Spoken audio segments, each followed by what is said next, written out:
संगणकांच्या उत्क्रांती मालिकेमध्ये तुमचे पुन्हा स्वागत आहे.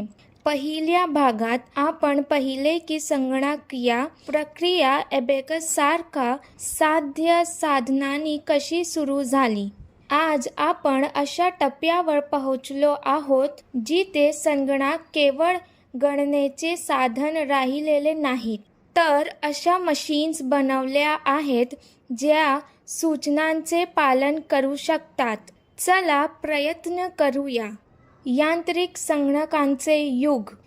जसा व्यापार, विज्ञान आणि अभियांत्रिकी वाढत गेले, तशा गणना देखील अधिक गुंतागुंतीच्या होत गेल्या.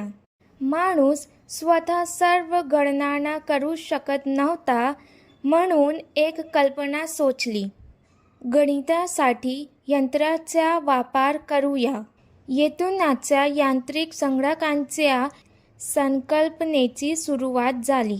जॅक्वार्ड लूम पहिले प्रोग्राम केलेले यंत्र. 1801 मध्ये जोसेफ मॅरी जॅक्वार्ड यांनी जॅक्वार्ड लूमचा शोध लावला. हे किती क्रांतिकारक आहे.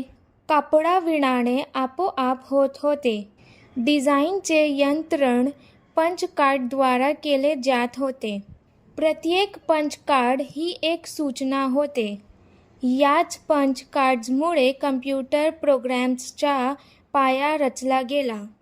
कार्डवर छिद्र = कृती, छिद्र नाही = कोणतीही कृती नाही.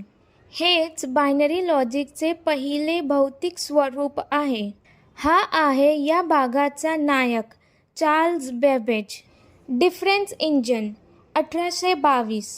या यंत्राद्वारे गणिताची कोष्टके आपोआप तयार केली जातात. मानवी चुका टाळण्यासाठी रचना. पूर्णपणे यांत्रिक गिअर्स आणि चाकांचा वापर करून. Analytical engine 1837. हे यंत्र खरोखरच एक क्रांती घडवणारे आहे. या यंत्रामध्ये आधुनिक संगणकाचे जवळजवळ सर्व भाग आहेत. Input, CPU, memory, output, logic. जगातील पहिला संगणक डिझाईन जो सूचनांनुसार विचार करू शकत होता. याच कारणामुळे चार्ल्स बेबेज यांना संगणकाचे जनक म्हटले जाते. ॲडा लव्हलेस जगातील पहिली प्रोग्रामर. ही एक खूप खास व्यक्ती आहे. ॲडा लव्हलेस ॲनालिटिकल इंजिनने अल्गोरिदम्स लिहिले. यंत्र भविष्यात ओळखले जाऊ शकते.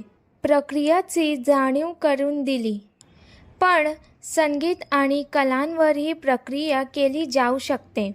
ॲडा लव्हलेस ही जगातील पहिली संगणक प्रोग्रामर होती. जेव्हा संगणक चालू होता तेव्हा याचा अर्थ काय हे तिला माहीत होते. पण कल्पना जिवंत राहिली. आता प्रश्न येतो की जरी ॲनालिटिकल इंजिन इतके प्रगत होते, तरी ते प्रत्यक्षात का बनवले गेले नाही? कारणे. त्यावेळी तंत्रज्ञान मर्यादित होते. सुटे भाग सहज उपलब्ध नव्हते. वीज उपलब्ध नव्हते. अचूक अभियांत्रिकी शक्य नव्हते. पण ती कल्पना अजूनही जिवंत आहे आणि ह्याच कल्पनेतून पुढे इलेक्ट्रॉनिक कम्प्युटर्स जन्माला आले. आज आपण CPU, RAM, प्रोग्राम्स, सॉफ्टवेअरबद्दल बोलतो. या सर्व संकल्पना यांत्रिक युगातून आल्या आहेत. यांत्रिक संगणकांचा आधुनिक संगणकासाठी एक आराखडा तयार केला.